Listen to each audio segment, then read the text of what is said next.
Assalamu alaikum class. I hope you are doing fine in these troubled times.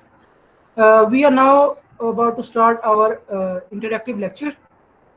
If you remember in the previous lecture, in the recorded lecture, I hope you saw that lecture, we talked about uh, gate and the gate cycle. uh, First, I talked about what was the definition of gate, and then I talked about the main points of the cycle, which were the stance phase and the swing phase. So we will now continue our lecture moving forward. Now, you need to understand there are many ways uh, through which you can classify gate. Example के तौर पे मैं आपको बताता हूँ कि gate को आप नॉन वेट बेरिंग में और वेट बेरिंग में भी डिवाइड कर सकते हो। मिसाल के तौर पे अगर आपकी टांग ज़मीन से ऊपर है, जैसे आप इस इमेज में देख रहे हो, ठीक है, हम इसको बोल देते हैं नॉन वेट बेरिंग या नो कॉन्टैक्ट या स्विंग फेस। ये सब एक ही चीज़ के नाम है। When there is no weight on the foot, we can classify it as a non-weight bearing, a no contact or a swing phase. इसी तरह अगर आपकी जो पैर है वो ज़मीन के साथ लगा हुआ है, जैसे इस इमेज में नज़र आ रहा है, तो हम उसको कह देते हैं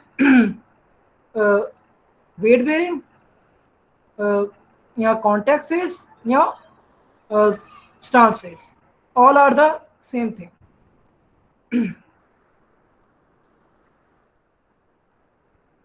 So this is about one way of classifying swing phase and stance phase. Okay, now how to divide the gate cycle. Broadly it is classified into stance phase and the swing phase. The stance phase is further divided into the initial contact, the loading response, mid stance, terminal stance, and the pre-swing. Swing phase is the initial swing or acceleration, mid swing or toe off, terminal swing or deceleration or deacceleration. So let us talk about this stance phase first. Now class, remember, stance phase plus swing phase, they combine together to form one gate cycle. We call it as a cycle because it is actually a repetitive phase that continues on and on. So let's say 0 is the starting point and 100 is the end point. In that point, 60% of your gate cycle is constituted as stance phase and the remaining 40% as swing phase.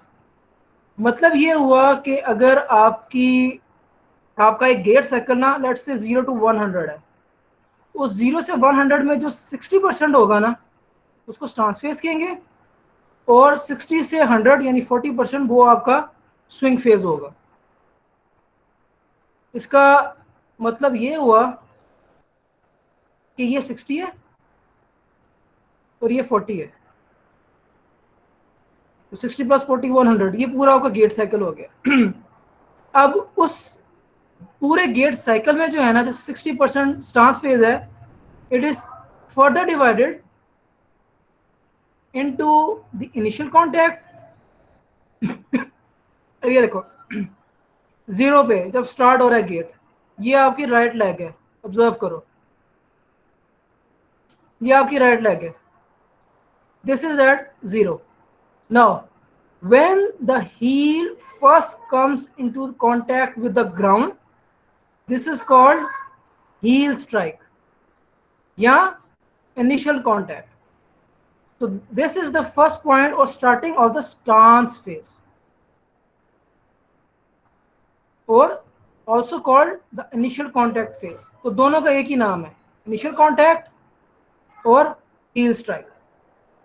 उसके बाद क्या होता है, after heal strike आपका जो पूरा पैर है ना वो ज़मीन के ऊपर आता है।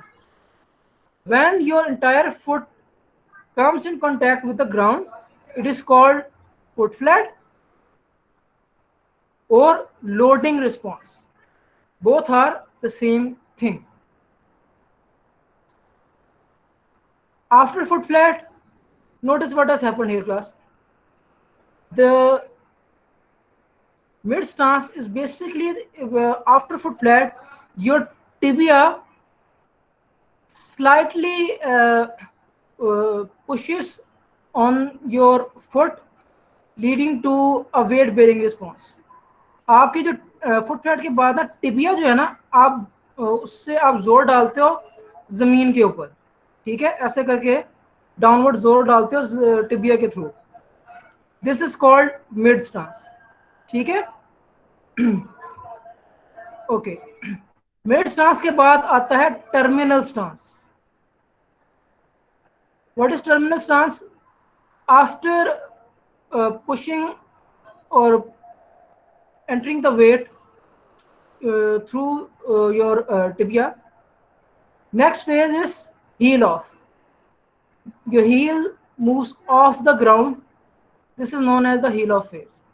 जब आप मिड स्टांस के बाद अपनी हील को उठा लेते हो ना, उस फेज को कहते हैं the terminal swing, terminal stance phase या हील ऑफ फेज।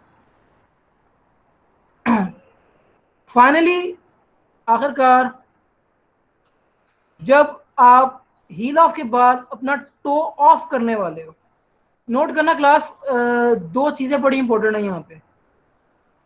देखो, जब हील ऑफ था ना, हील ऑफ, जो दूसरी टांग है ना वो जमीन पे कांटेक्ट रखने वाली है, ठीक है, हील ऑफ है। प्री स्विंग में क्या होगा, जो दूसरी टांग है उसने अपना जो पैर है वो जमीन पे रख लिया है, और जो ये वाली टांग थी ना इसको बस उठाने वाला है। दिस फेज जब वो टो ऑफ करने वाला है, this is known as the pre swing, मतलब स्विंग होने से पहले का फेज।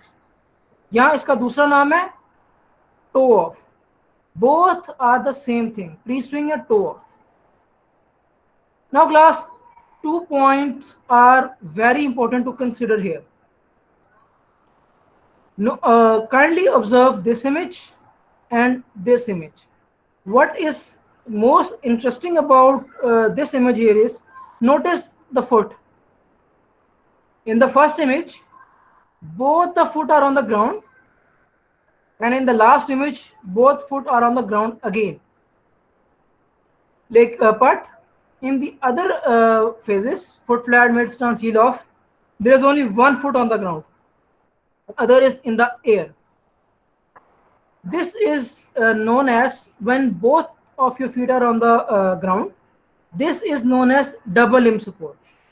जब आपकी दोनों टांगें जमीन पर होंगी ना, हम इसको डबल लिम्ब सपोर्ट कहते हैं, और जब एक टांग होगी इसको सिंगल लिम्ब सपोर्ट कहते हैं। ये कुछ कैरेक्टरिस्टिक ऑब्जर्वेशंस हैं जो देखी गई थी जब गेट का या स्टांस फेज का एनालिसिस किया गया था। तो याद रखना, हील स्ट्राइक और प्री स्विंग में डबल लिम्ब सपोर्ट होता है और बाकी में सिंगल लिम्ब सपोर्ट होता है। ये सिर्फ एक ऑब्जर्वेशन है। अब stance phase is now over. What next we will talk about swing phase. 3 phases में divide है: initial, mid swing, terminal swing. Immediately after pre-swing is the early swing phase, when your foot is now off the ground, or acceleration phase. Your limb, when it is swinging, it will accelerate and push the swinging leg forward. Mid swing, it is similar to toe off, that your leg after being lifted moves straight forward through your ground, through in the air. That is mid swing. After तो जब आपने टांग उठा ली है ना, ये पैर ऐसे आगे की तरफ जाएगा, और नोट करना क्लास के ये जो टांग जमीन पर है ना, ये पैर आगे जाते जाते इसको क्रॉस कर देगा, ठीक है। तो ये है मिड स्विंग फेज, जब ये इसको क्रॉस कर जाएगा फिर मिड स्विंग फेज स्टार्ट होगा। आखिर में है टर्मिनल स्विंग या डीसेलरेशन फेज। डीसेलरेशन ऐसे है कि अब उसने टांग आगे ले गए, अब उसने क्या करना है, इस वाली टांग को दोबारा जमीन पे लगाना है, ठीक है। तो लगाने से पहले, ठीक है, मतलब ये इसने लगाया नहीं है, इस इमेज में तो लगाना आ गया है, इससे लगाने के पहले वाला जो फेज है ना, दैट इज द डीसेलरेशन या टर्मिनल स्विंग फेज, मतलब स्विंग खत्म होने वाला है। अब जैसे ही वो जमीन पर लगा देगा ना क्लास, जैसे ही लगाएगा 100%, और 100% के बाद क्या होगा, दोबारा यहां से चीज स्टार्ट होगी। तो ये जो आपको दिखाने की कोशिश की जा रही है ना इस इमेज में, वो ये है कि एक साइकिल बार बार रिपीट हो रहा है। heel strike, foot flat, mid stance, heel off, pre swing, early swing, late swing, heel strike, फिर foot flat, और ये सारा रिपीट होता जाएगा। This is one gait cycle.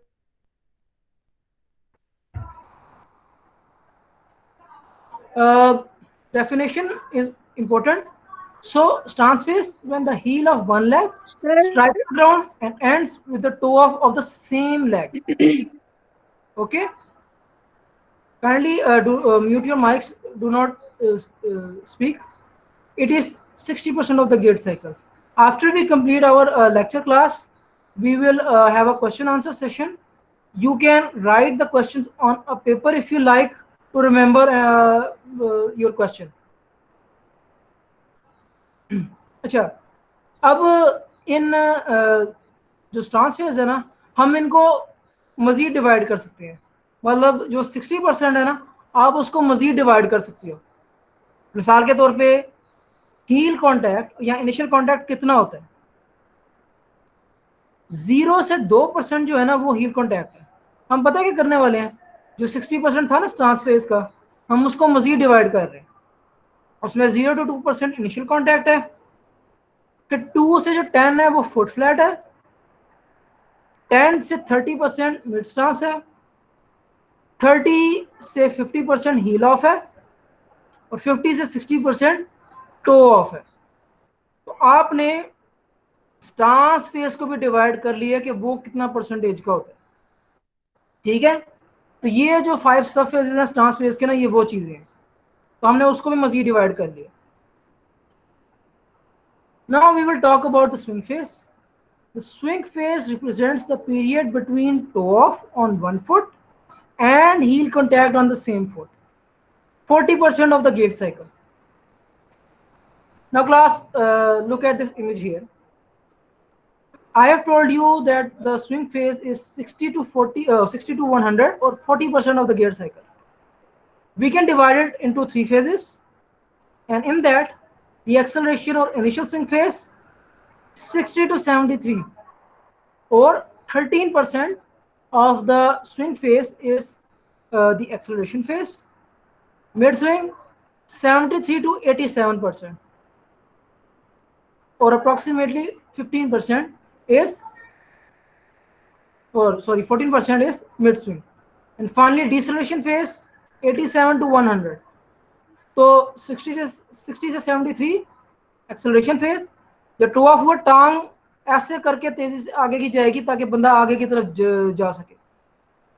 Mid swing, swinging limb overtakes the limb in stance.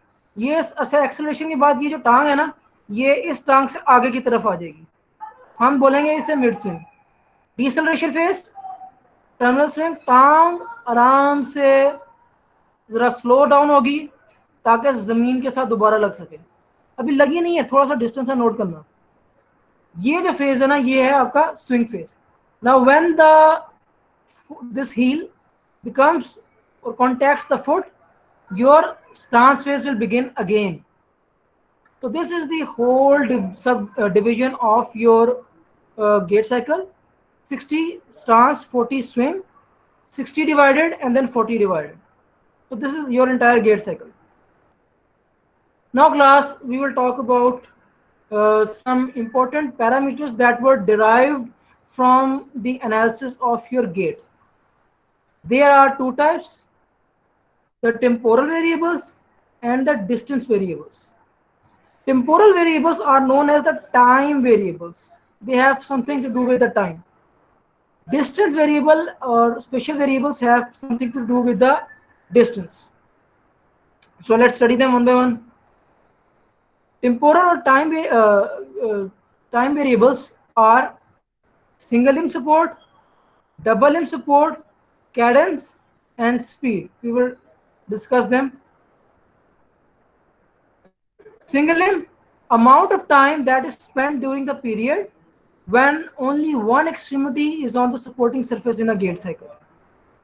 If you remember the images class here, now you can ask yourself in this image at what point only one limb is on the ground and other is in the air. For example, here single limb, also single limb, also single limb. That is one or single leg support phase. Okay, double support time. Oh, sorry. Double support time, the amount of time spent when both feet are on the ground during one gait cycle. We saw in the image above, there were only 2 points in the whole gait cycle when both the feet are on the ground. So this is something that you have to know. Okay, some interesting facts. The time of double support may be increased in the elderly patients and those having balance disorders. This is some important clinical information. You must have seen there are some people when they walk, they drag their feet.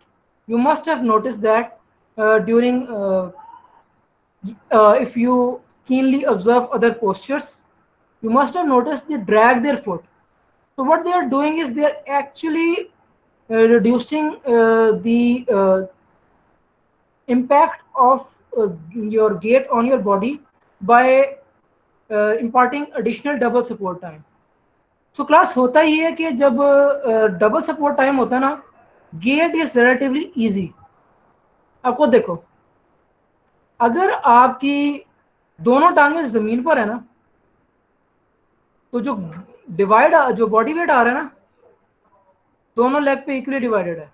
तो इसका ये मतलब जो double limb support होगा ना, वो आपके लिए इजी है, आसान है आप लोगों के लिए चलने के लिए.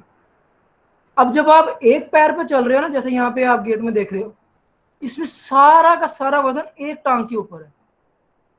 ठीक है, डबल लिम्ब सपोर्ट पे दोनों टांगों पे वजन डिवाइड हो गया.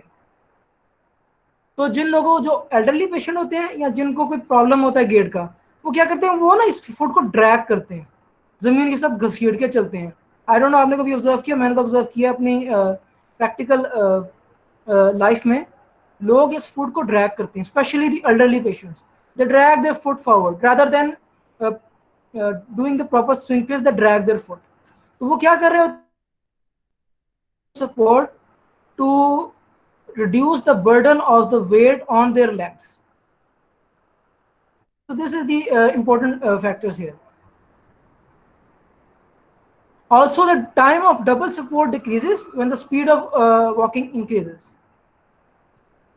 Again, अगर आप फर्ज करो दौड़ने लग जाओ, फिर क्या होगा, आप जितना तेज दौड़ोगे ना, आपका डबल लिम्ब सपोर्ट टाइम उतना कम हो जाएगा. So these were some interesting factors about double support and single support. Now, what is cadence? Cadence is defined as number of steps per unit time. So number of steps you take per any given time unit is called cadence. For example, a normal person like me and you, 100 to 115 steps per minute is considered normal. So normal walking, you walk 100 to 115 steps. Now, yes, there are cultural and social variations. For example, in certain countries, you are expected to walk with smaller steps. For example, especially in females. Or when you're walking, you should not overtake your elders. So these are some cultural variations. But Normally speaking, 100 to 115 steps per minute is considered normal. Speed or velocity? We know what is speed or velocity, the distance covered by the body in the unit time. How is it measured? Meter per second. The instantaneous velocity varies during the gait cycle. What is the average velocity of a person? It is measured as step length multiplied by the cadence. What is step length? We will discuss this in the next lecture. Just remember that the average walking speed is 80 meters per minute. So these are some calculations. You will not be asked about these calculations. You just have to remember that your average walking speed is 80 meters per minute. Just remember that. And average velocity is meter per minute. Step length multiplied by the cadence. So that was all about the temporal or time dependent variables. Now we will talk about the distance variables. The stride length, the step length, and the degree of toe out. So let us discuss them one by one. What is called a stride length? It is the distance between successive points of heel contact of the same foot. For example, class, let us imagine this is your right foot. Okay, I am writing R here for right, and this is your left foot. L, right foot, left foot. Now, a person walks right foot, left foot, and right foot. So, uh, points of heel contact of the same foot. इसका क्या मतलब हुआ class? ये देखो, सबसे पहले right foot ने अपना पैर रखा यहाँ पे जमीन के ऊपर. आपने इस हील कॉन्टैक्ट से एक निशान लगाना है, फिर बंदा चलेगा. ठीक है, राइट फुट के बाद लेफ्ट फुट, और आखिरकार उसने राइट फुट रखा है जमीन के ऊपर. फिर जब वो दोबारा रखेगा ना राइट फुट अपनी जमीन के ऊपर, इसका और इसका distance, this distance and this distance here is called the stride length. It is the double of step length in normal gait. इसका मतलब समझाने से पहले ना, पहले आपको मैं स्टेप लेंथ बताता हूँ वो क्या होती है. आई होप आपको स्ट्राइड लेंथ समझ में आ गई हो. इसका हील कॉन्टैक्ट और दोनों का आपस में जो डिस्टेंस है वो स्ट्राइड लेंथ है. Kindly remember, we are now discussing the distance variables. अच्छा जी, अब हम बात करेंगे स्टेप लेंथ क्या होती है. The distance between corresponding successive points of heel contact of the opposite feet. तो दोबारा ऐसा करते हैं. अगेन, अभी बंदा चल रहा है. सोचो ये राइट फुट है, ओके, और ये लेफ्ट फुट है.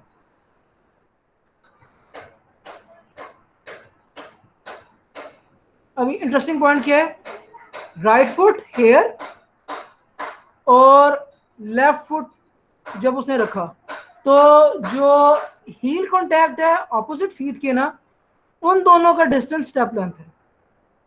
ठीक है, मतलब बंदे ने राइट के बाद लेफ्ट फुट रखा है, मैंने उसका हील कांटेक्ट ये, और राइट फुट का हील कांटेक्ट ये, दोनों का डिस्टेंस मेजर किए. तो लेफ्ट फुट मैंने रखा है, हम उसको कहेंगे लेफ्ट स्टेप लेंथ. जब वो लेफ्ट के बाद दोबारा राइट फुट रखेगा नीचे, हम उसको कहेंगे राइट स्टेप लेंथ. ठीक है? नहीं सर, पता नहीं चला अभी. सर नहीं समझ नहीं आई. Okay, I will explain it again. Kindly mute your mics. मैं आपको समझाने की कोशिश कर रहा हूं कि स्टेप लेंथ कैसे होता है. ठीक है, अब फर्स्ट करो बंदे ने चलना है. ठीक है, चलने से पहले उसने क्या किया, पहले अपना राइट पैर जो है ना, ये देखो ये राइट पैर है उसका, उसने राइट पैर जमीन पे रखा हुआ इस वक्त. फर्ज करो, ठीक है, सोचो कि उसने अपना राइट फुट जमीन पे रखा है। आप क्या कर सकते हो क्लास, अभी चाहो ना खड़े होके ना, जो लोग मोबाइल पे कर रहे हैं, अपना राइट फुट जमीन पे रख लो अगर आप इसको बेहतर समझना चाह रहे हो, ठीक है। अब आपने अपना राइट फुट जमीन पे रखा हुआ है, ठीक है। आपने क्या करना है, राइट जो फुट है ना उसका हील कॉन्टैक्ट, उससे एक निशान लगाना है, ठीक है। ये मैंने निशान लगा दिया। अच्छा जी, ये हो गया, मैंने राइट फुट अपना रख दिया जमीन के ऊपर। अब जब राइट फुट मैंने रख दिया ना, मैं रखूंगा बाद में अपना लेफ्ट फुट, ऑब्वियसली बात है, ठीक है। अब आप चाहो तो कर सकते हो। अब आपने अपना राइट फुट रख दिया, अब अपना लेफ्ट फुट भी रख दो जमीन के ऊपर। अब आप फिर क्या करना है, आपने उस लेफ्ट फुट का जो हील स्ट्राइक है ना, उससे एक पॉइंट लगा लो, और उस पॉइंट को आपने हाईलाइट कर दिया, ठीक है। अब देखो क्या होगा, राइट फुट लेफ्ट फुट दोनों का जो ये डिस्टेंस होगा ना, जो यहाँ पे आपको नजर आ रहा है, इसको हम by default left step length कहेंगे। क्यों? क्योंकि आपने जो एंड में पैर रखा था ना, वो था लेफ्ट वाला। ये बस एक तरीका है उसको डिस्क्राइब करने का, आपने रूल को फॉलो करना है। अगर आपने राइट फुट रखा है ना और आखिर में लेफ्ट फुट रखा है, हम उसको लेफ्ट स्टेप लेंथ कहेंगे। Step length is defined as distance between corresponding successive points of heel contact of the opposite feet, right और left, ठीक है। ये था स्टेप लेंथ। जो स्ट्राइड लेंथ था ना, उसमें सेम फुट थे और उन दोनों का डिस्टेंस हमने मेजर किया था। ये बहुत बड़ा डिफरेंस है स्ट्राइड और स्टेप लेंथ में। एक में आप राइट फुट का मेजर कर रहे हो, एक ही पैर का, और स्टेप लेंथ में आप ऑपोजिट का कर रहे हो। काइंडली क्लास अपने माइक्स ना म्यूट रखना, क्योंकि आपकी अगर आवाज आएगी ना माइक्स में तो मेरी आवाज खत्म हो जाएगी, तो अपने माइक्स बंद रखने। तो ये बेटा यस आप, ये आपका हो गया step length. Okay, moving forward. Similarly अब ऑपोजिट क्या होगा, अभी आप खुद करके देखो। लेफ्ट वाला पैर रखो जो आपने पहले ही रखा होगा, अगर आप फॉलो कर रहे हैं इसको प्रैक्टिकली एग्जांपल को।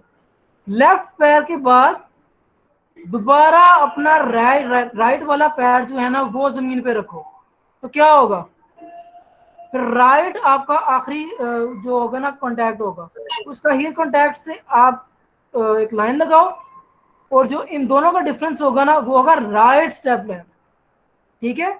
अच्छा, अब इंपॉर्टेंट बात जो आपके लिए एमसीक्यूज के पॉइंट ऑफ व्यू से बहुत जरूरी है। In a normal person in the normal gait, the right step length or left step length are equal to one another। इसका क्या मतलब हुआ, अगर लेफ्ट स्टेप लेंथ 5 है तो मेरी राइट भी अगर 5 होगी ना, नॉर्मली मीटर्स में इसको मेजर किया जाता है, अगर ये दोनों इक्वल होंगी ना, योर गेट इज नॉर्मल। अगर फर्स्ट करो क्लास आपका लेफ्ट 5 है बट मेरा राइट 5 से कम है, फॉर एग्जाम्पल 4 है, 3 है, 2 है, इसका क्या मतलब होगा कि most probably there is a problem with my gait. Maybe मेरे राइट के मसल्स वीक हैं, जिसकी वजह से मैं ना राइट का पैर पूरी तरह से ना रख नहीं पा रहा। या दूसरी ऑप्शन ये भी हो सकती है कि मेरे लेफ्ट के मसल वीक हैं, वो वेट बर्दाश्त नहीं कर पा रहे। तो ये क्लिनिकल आप इससे एक एनालिसिस निकाल सकते हो सिर्फ स्टेप लेंथ को मेजर करके, ठीक है ना। तो ये फायदा है आपका गेट का एनालिसिस करके, ठीक है ना क्लास। तो याद रखना स्टेप लेंथ में राइट और लेफ्ट इक्वल होते हैं। अगर हम स्ट्राइड लेंथ की बात करें, नॉर्मल गेट में जो स्ट्राइड लेंथ है ना, it is the double of step length. क्या मतलब हुआ क्लास इस बात का, इस एग्जांपल को लेते हैं। अगर मेरा लेफ्ट स्टेप 5 है और मेरा राइट स्टेप भी 5 है, तो मेरी स्ट्राइड लेंथ कितनी होगी? Can any student answer that? Akasha, can you answer this question? What will be my stride length? Akasha, Yes, sir. I said my left step length is 5 and my right step length is also 5. What will be my So, stride? sir, stride 10 हो जाएगी length sir. from right to right is 10. Yes. You can mute your mics now, please. Combine हो जाए। Yes. 10 आ जाएगी sir 10। Sabasif Thank you, has sir. answered It's in the okay. chat. Very good. Yes. Good. Now you have understand the concept, right? It will be 10. So in normal gate, okay, I'm talking about normal gate only. The step length of left and step length of right are actually equal to one step length. So 5 plus 5 is equal to 10. So this is some important questions from an MCQ point of view that you can derive from understanding these concepts. Okay, we were discussing distance variables. Finally, there is a very interesting concept which is normally not understood by many people. This is the degree of toe out. What is degree of toe out? Let us study it, then we will discuss. It represents angle of foot placement and may be found by measuring angle formed by each foot's line of progression and a line intersecting the center of heel and second toe. So, what is this degree of toe out and how it is measured? Class, imagine this example here. A person is walking in a straight line, okay? And this line here represents his line of progression. This means that person is actually moving straight in this straight line forward and he will continue to move forward. Okay. Second is, if you draw a hypothetical line that passes from the second toe, like this here, class. Okay. And then move it backward. This angle formed here is called the foot angle or degree of toe out. मतलब क्या हुआ class? अगर आप एक सीधी line खींचिए ना, जो ये दिखा रही है कि बंदा सीधी लाइन में जा रहा है, एक लाइन ये हो गई। आपने क्या करना है, सेकंड टो से ना एक लाइन खींचनी है जो इस लाइन के साथ जाके मिलेगी, ये ना एक एंगल बनेगा। सर अगर अपने माउस से पॉइंट कर दें तब नहीं।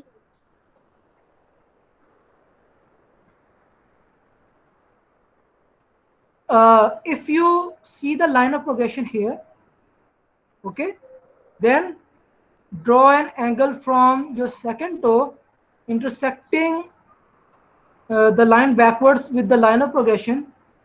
An angle will be formed. This is called the degree of toe out or the foot angle. Okay. This angle for men is about 7 degrees. This is the normal observation when gait was measured. देखा ये गया था कि जब बंदा चल रहा होता है ना, उसके पैर बिल्कुल सीधे नहीं होते, थोड़ा सा ना आउटवर्ड जाके पैर है ना बाहर की तरफ होते हैं, compare to this line over here. तो फिर जो गेट एनालिसिस करने वाले लोग थे ना, उन्होंने देखा कि ये ना नॉर्मल एक डिग्री ऑफ टो आउट होता है कि आपका पैर थोड़ा ना बाहर की तरफ मुड़ा हुआ है जब आप चल रहे होते हो, इसको बोलते हैं डिग्री ऑफ टो आउट। और जो नॉर्मल है वो कितना है, 7 होता है, ये नॉर्मल है। और कुछ इंटरेस्टिंग पॉइंट्स इसके बारे में ये हैं, देखा ये गया the degree of toe out decreases as the speed of walking increases. इसका क्या मतलब, वो जब आप तेजी से दौड़ते हो ना, तेजी से ब्रिस्क वॉक करते हो और तेजी से मतलब दौड़ते हो, ये एंगल ना कम होता जाता है। तो जितना आप तेज दौड़ोगे ना उतना आपका एंगल कम हो जाएगा। अब क्लास एक क्वेश्चन आता है अगर हम बायोमैकेनिक्स से के परस्पेक्टिव से बात करें, what is the purpose of toe out? मतलब बंदा सोच सकता है ना क्वेश्चन की फायदा क्या है Yeah. उसका। Kindly mute your mics, kindly mute your mics. You can ask me the questions class when we will complete our lecture. You can kindly note the points in a paper, and when I will finish my lecture, I will tell you to ask me questions. Okay, please. So let me complete the lecture, then ask the questions. Okay. Now, what is the purpose of the degree of toe out? The degree of toe out actually helps us in improving our base of support and balance.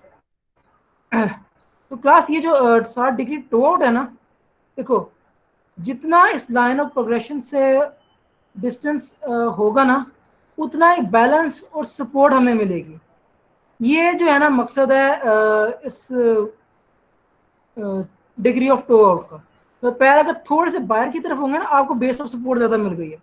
जितने ये करीब आते जाएंगे ना, उतना ही relatively base of support कम हो जाएगा.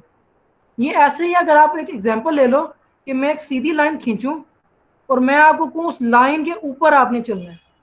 फर्ज करो, नोट करना, आप जितना लाइन के ऊपर मैं आपको सीधा करके चलाऊंगा ना, उतना मुश्किल होता जाएगा आपके लिए.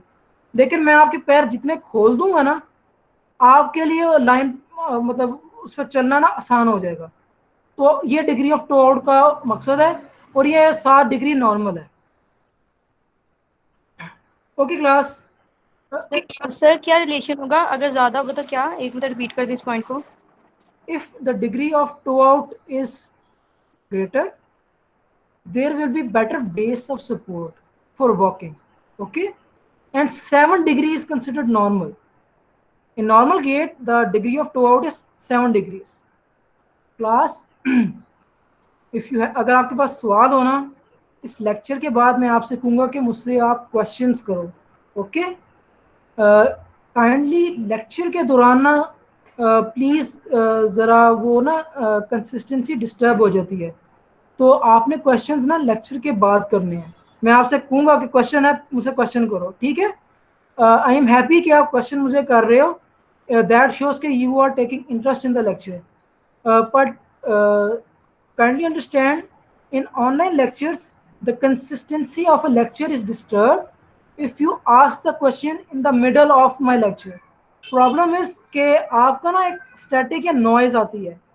सागर मैं बोल रहा हूँ ना, आपकी अगर नॉइज आएगी ना, मेरा लेक्चर की जो मैं बोल रहा हूँ ना ऑटोमेटिकली ब्रेक हो जाएगा. तो जब मैं ये लेक्चर कंप्लीट कर लूँगा ना, मैं आपसे कहूँगा कि class if you have any questions ask me these questions. ठीक है, ओके. ब्रीफली ये हमारा आज का आखिरी टॉपिक है, and this is angular kinematics of gait. अब हमने सारा गेट साइकिल पढ़ लिया है, हमने समझ लिया स्टांस फेज और स्विंग फेज क्या होता है, और फिर हमने ये समझा कि वो डिवाइड कैसे होते हैं, और फिर हमने समझा उस पे मूवमेंट्स कैसे होती है. अब क्लास मैं ज़रा वो पिक्चर दोबारा निकालूं. अच्छा क्लास, यहाँ पे ना नोट करने वाली बात क्या है. नोट करना क्लास, जब आप चल रहे हो, देखो हर जॉइंट के ऊपर ना कुछ मोशन हो रही है. देख रहे हो, मिसाल के तौर पे ये हिप को देखो, हिप पे देखो कैसे चेंजेस आ रही हैं रेंज ऑफ मोशन की. पहले यहाँ पे था, यहाँ पे था, यहाँ पर था, फिर देखो क्या हो रहा है. ठीक है, ये हिप पे देखो कैसे रेंज ऑफ मोशन चेंज हो रही है. फिर आप हिप पे देखो कैसे रेंज ऑफ मोशन चेंज हो रही है. ठीक है, और अब ये फुट पे देखो, पहले प्लांटर फ्लेक्शन था, फिर डोर्सी फ्लेक्शन पे चला गया, फिर देखो क्या हो रहा है, मूवमेंट आ रही है. ये जो सारी चीजें हैं ना, ये जो सारी रेंजेस आ रही हैं, ठीक है, हर फेस पे रेंज चेंज हो रही है. नोट करना. ठीक है, ये जो चेंजेस आ रही हैं क्लास, ये हम स्टडी करते हैं एंगुलर काइनेमेटिक्स में. ठीक है, तो अब इसको डिस्कस करते हैं. सबसे पहले हम आते हैं आपके हिप के ऊपर. ओके, नाउ मैं ना ये डायग्राम खोल देता हूँ ताकि आप क्लास जो है ना इसको साथ साथ देखते रहो, इस इमेज को ना आपने साथ साथ देखते रहना है। Okay, now at initial contact hip is flexed to 30 degrees. Then that means class this initial contact या heel strike, your hip is at 30 degrees over here. Remember class what I am talking in this lecture, मैं जो बता रहा हूँ ना class, ये angles हैं जो देखे जाते हैं मूवमेंट के दौरान। तो जब हील स्ट्राइक या इनिशियल कांटेक्ट होता है ना, 30 डिग्री हिप के ऊपर मूवमेंट है, एंगल है फ्लेक्शन का। Okay, moving onwards. Now through out the stance face hip extends until it reaches approximately 10 degree of extension by the terminal stance phase. तो क्लास ये देखो 30 डिग्री था, अब देखो आहिस्ता आहिस्ता क्या हो रहा है, एंगल कम होता जा रहा है कि नहीं? ठीक है, तो 30 था, अब ये देखो आहिस्ता आहिस्ता कम हो रहा है। तो क्या होगा, until the terminal stance or heel of face, यहाँ पे it will reach about 10 degrees of hip extension. तो क्लास इसका क्या मतलब हुआ, 30 डिग्री हिप फ्लेक्शन होती है जब आप अपना गेट स्टार्ट कर रहे होते हो, ये नॉर्मल है, ठीक है। 30 के बाद अब आपने चलना स्टार्ट कर दिया, वो फुट फ्लैट और मिड स्टांस फेस, तो क्या होगा, देखो क्या हो रहा है, आहिस्ता आहिस्ता हिप फ्लेक्शन कम होती जा रही है। अल्टीमेटली एक पॉइंट आएगा जिसको हम हील ऑफ कहते हैं या टर्मिनल स्टांस कहते हैं, you will reach 10 degree of hip extension. बड़ा क्लियरली नजर आ रहा है इस एग्जांपल पे, ठीक है।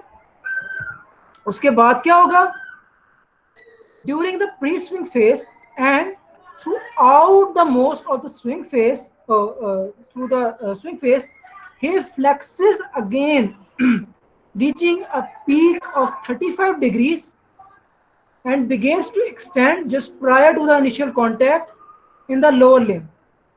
तो क्लास देखो क्या हो रहा है,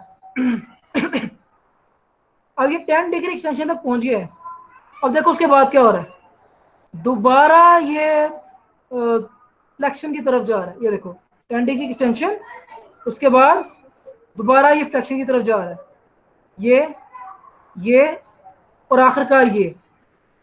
और जब ये होगा ना, दोबारा इस फेस को रिपीट करेगा, ये जो एंगल होगा ना फाइनली अराउंड 30 to 35 डिग्री तक पहुंच जाएगा। So this is the progression or angular kinematics of the hip joint during your normal range of motion occurring during gait. इसके अलावा क्लास जो हमने पिछले लेक्चर में मैंने रिकॉर्डिंग में आपको समझाया था, यहाँ पे इतना विजिबल नहीं है। गेट में आपने याद रखना क्लास के सबसे ज़्यादा जो प्राइमरी मोशन है ना, वो फ्लेक्शन एंड एक्सटेंशन है। स्मॉल अमाउंट ऑफ रोटेशंस भी होती हैं, but they are very small, few degrees की होती हैं। मेजर ये हैं।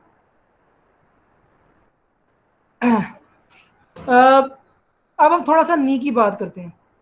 Okay, at initial contact knee is almost fully extended. Note class note here, at, अब हम हिप खत्म हो गया, हम नी पे आ रहे हैं। At initial contact your hip knee is almost fully extended, तकरीबन फुली एक्सटेंडेड है, तकरीबन। Now then it flexes to support phase, peak flexion of 20 degrees during the early portion of mid stance.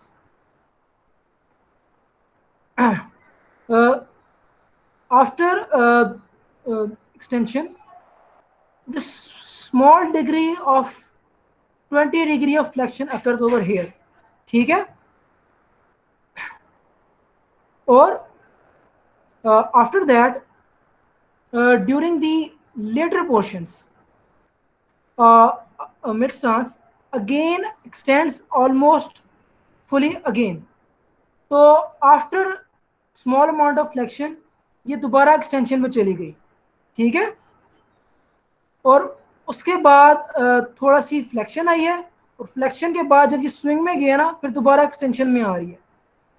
तो बस आपने ना क्लास इसको ना book से भी देख लेना कि एक्सटेंशन है नी पे, फिर थोड़ी सी फ्लेक्शन आई है, फ्लेक्शन के बाद ये थोड़ा सा एक्सटेंशन में चली गई है, फिर थोड़ी सी फ्लेक्शन आ रही है, और अल्टीमेटली ये दोबारा ना एक्सटेंशन में चली गई है। तो ये काइनेमैटिक्स में ना आपने देखना होता है कि जो मूवमेंट्स है ना वो कैसे जॉइंट पे आ रही हैं।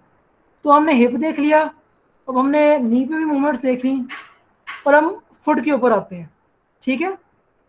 देखो, इनिशियल कांटेक्ट में ना आपकी प्लांटर फ्लेक्शन है, ठीक है, फिर डोर्सिफ्लेक्शन में चला गया, ठीक है, फिर स्मॉल अमाउंट्स जब टिबिया आगे की तरफ जाती है ना, फिर एंकल पे मूवमेंट आती है और प्रोग्रेशन होती है।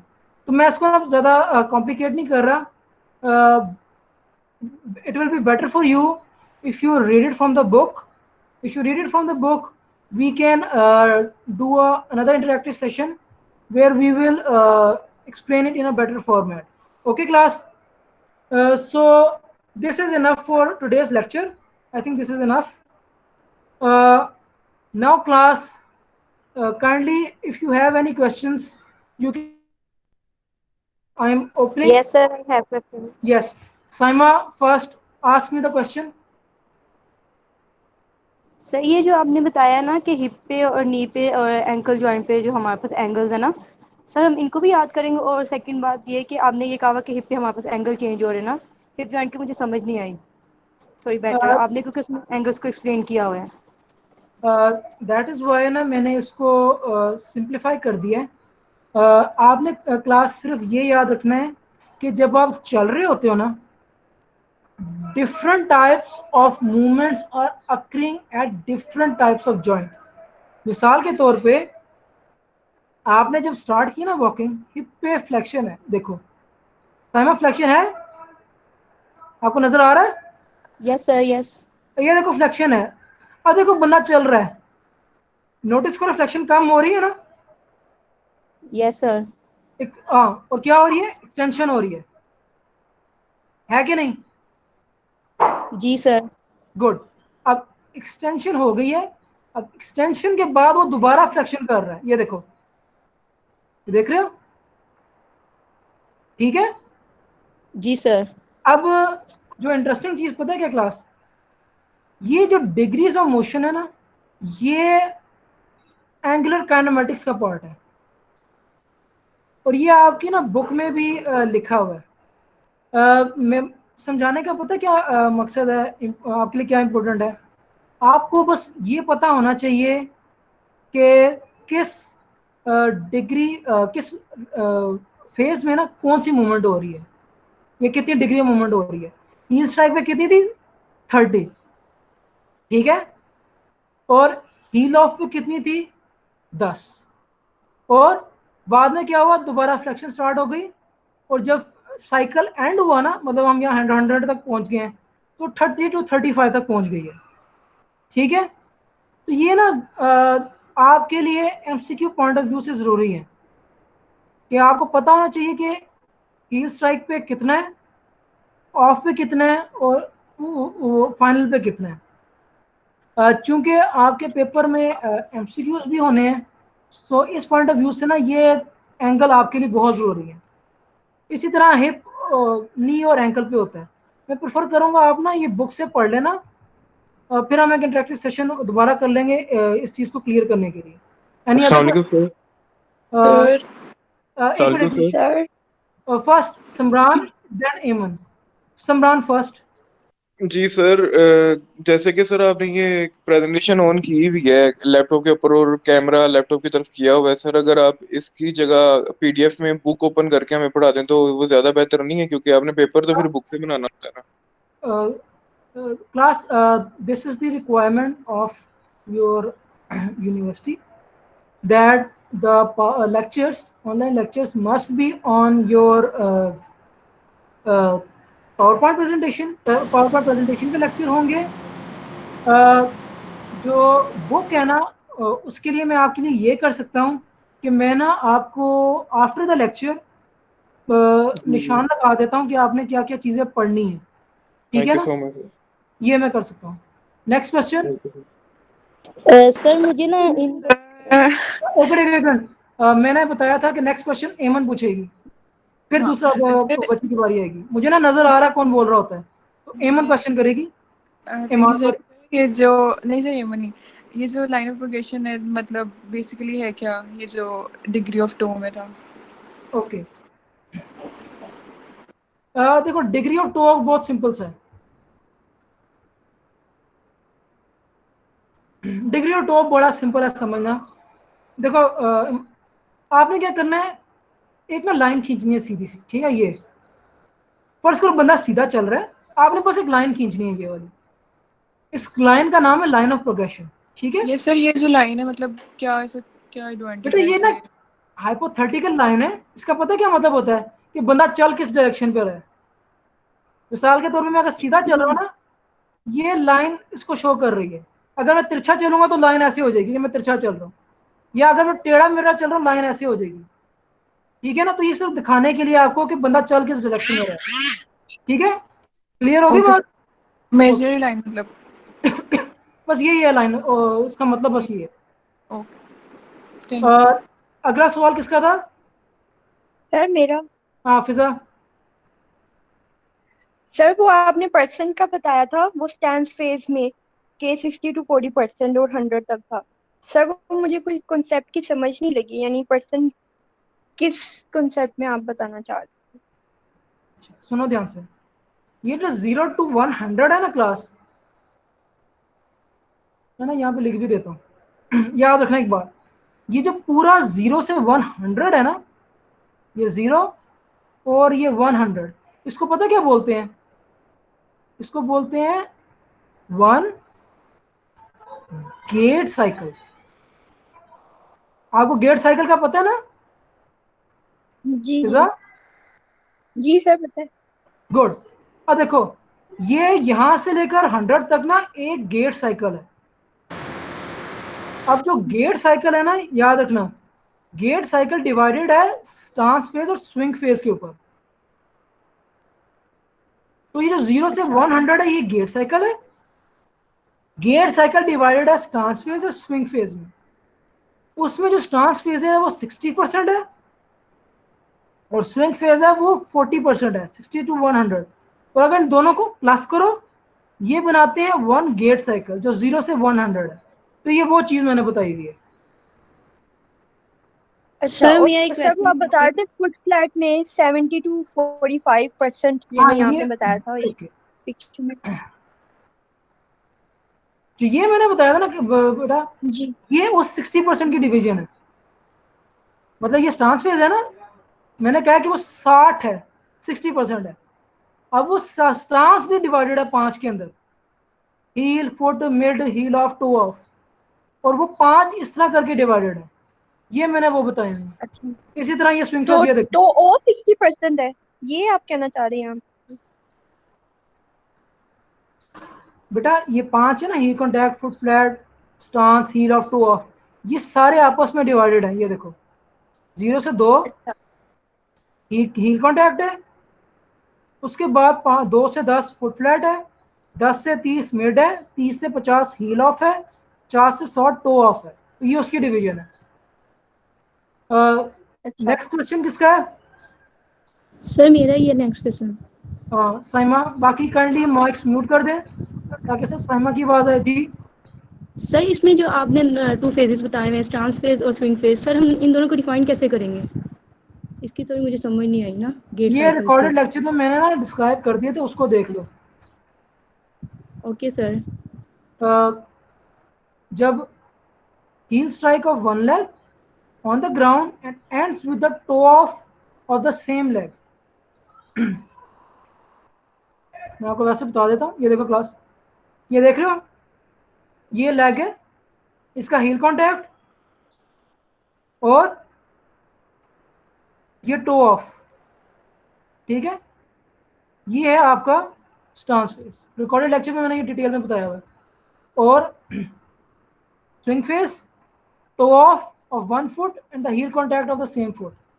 मतलब इसके बाद जैसे ही पैर उठाएगा और पैर जैसे ही रखने वाला है, ये आपका स्विंग फेज है। Okay class? Yes, sir. Okay. Yes, sir. Recording